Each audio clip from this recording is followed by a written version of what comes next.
Isn't life, isn't business a sport? 100%. Isn't it about competing, winning, 100%. losing, keeping score? Everybody keeps score. Right. Everybody keeps score. You may not keep your score, but somebody else is keeping your score. They're always looking. So when you're talking about relentless and we talk about sports, life is a sport.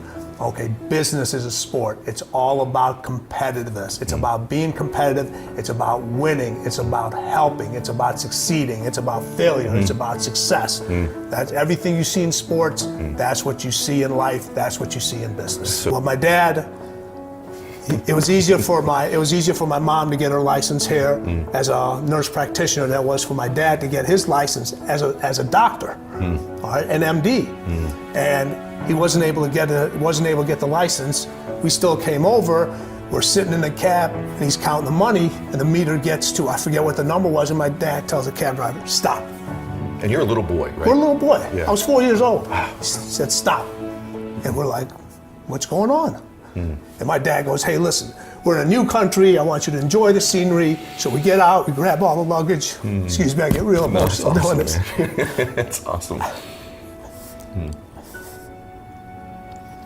And we're walking down the street. We're walking down the street with his luggage. And he's showing us the different scenery and so forth. Never knew he didn't have any more money in his pocket. Wow. Amazing. But he got us here. And there's moments like that that define you. As long as you remember them. They can define you both ways. You can look at it and say, you know what? You can use that as an excuse. My dad came to this country, he didn't have any money, he never gave me anything, he never did this, and people do that. Or you can look at it and say, he gave us everything. Well, it's just like, listen, you do whatever's necessary. Just because you have this kind of status somewhere else doesn't mean you're always going to have it. You're not always going to have it. And this minimum salary for everybody in here, my minimum salary when I started day one was $3.75. Big bucks, okay. Big dollars, okay? With a master's degree now, with a master's degree, all right? But what I was fortunate enough to understand is like, okay, even though I have the education and it's up in here, I haven't really learned or mastered my craft on how to apply it. Wow, okay. So get a job in a health club.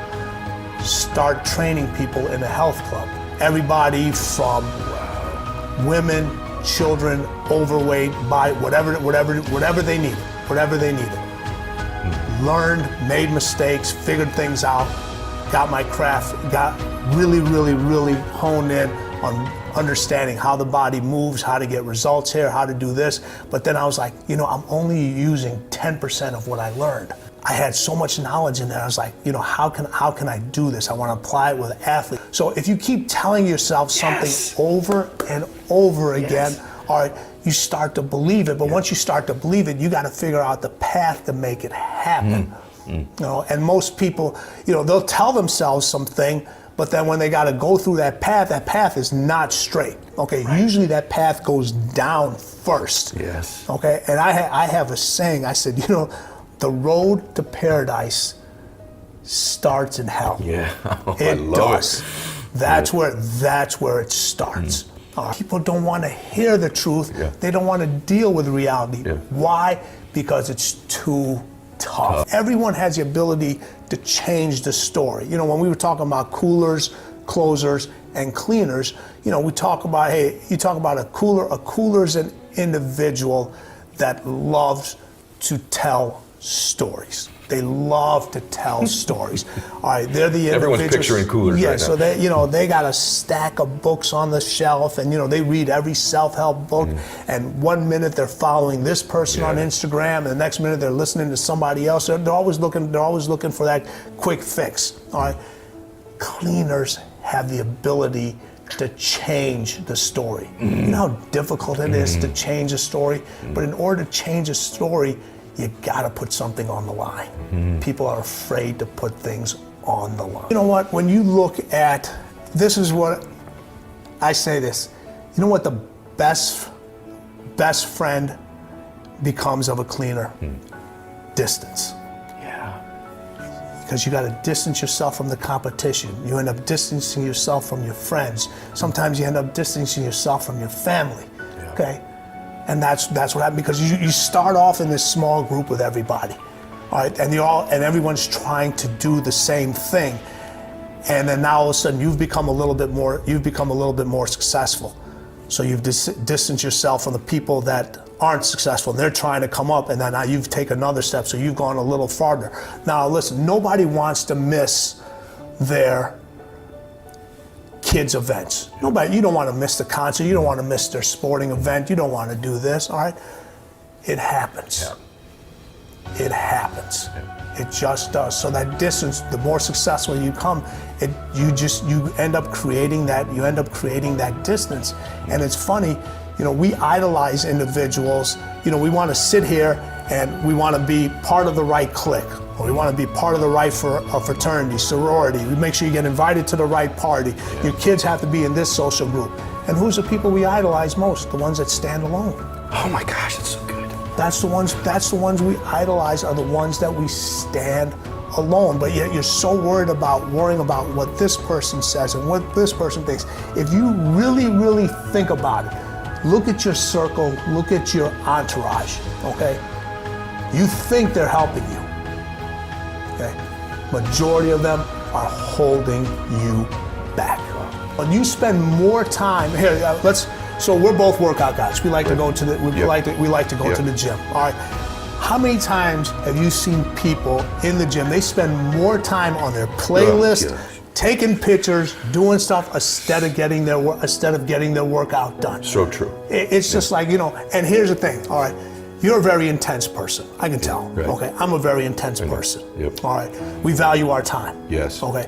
How do you get results in the gym? It isn't about spending 2 to 3 hours working out. People say, I spent 3 hours. You didn't spend 3 hours. By the time you pulled into the parking lot, by the time you changed, got some breakfast, put your workout clothes on, talked to 8 people, did all that stuff, you were there for 3 hours. You did your 3 hours. No intensity. All right. People talk about, hey, you post a couple of workout things, you've seen it, you're a buff guy, or you're in great shape. All right, people say, Ed, I want to look like you. All right. They don't see what it takes to look like you. Not only in the gym, outside of the gym.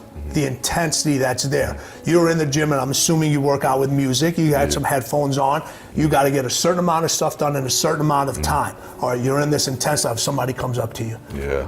Okay. And you don't want to be rude to them. So now you take your headphones off. They ask you a question. They want to take a picture with you. Oh, I recognize you from so and so. Right. And all right. And then the question is, how do I get to look like? Well, the one way you get to look like me is leave me there for long. Stop asking me these questions. Exactly. And start hitting the weights. Start lifting. Yeah. It's the intensity that you have. It has to be in everything you do. You have to be an intense person in your workouts.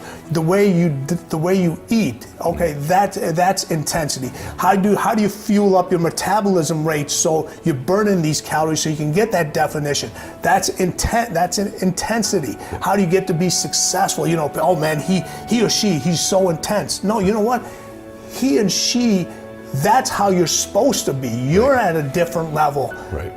And that's why I said the intensity is so important. It's what really separates those individuals. And you can't get into that zone, and you can't get arms and abs like Ed. All right, you can't do it unless you have that intensity and you're willing to block out the distractions. We have so much access now to information. Yep. It's literally at our fingertips. Everything, okay? Why are more individuals doing less? You're right. Because they're easily distracted. Yep.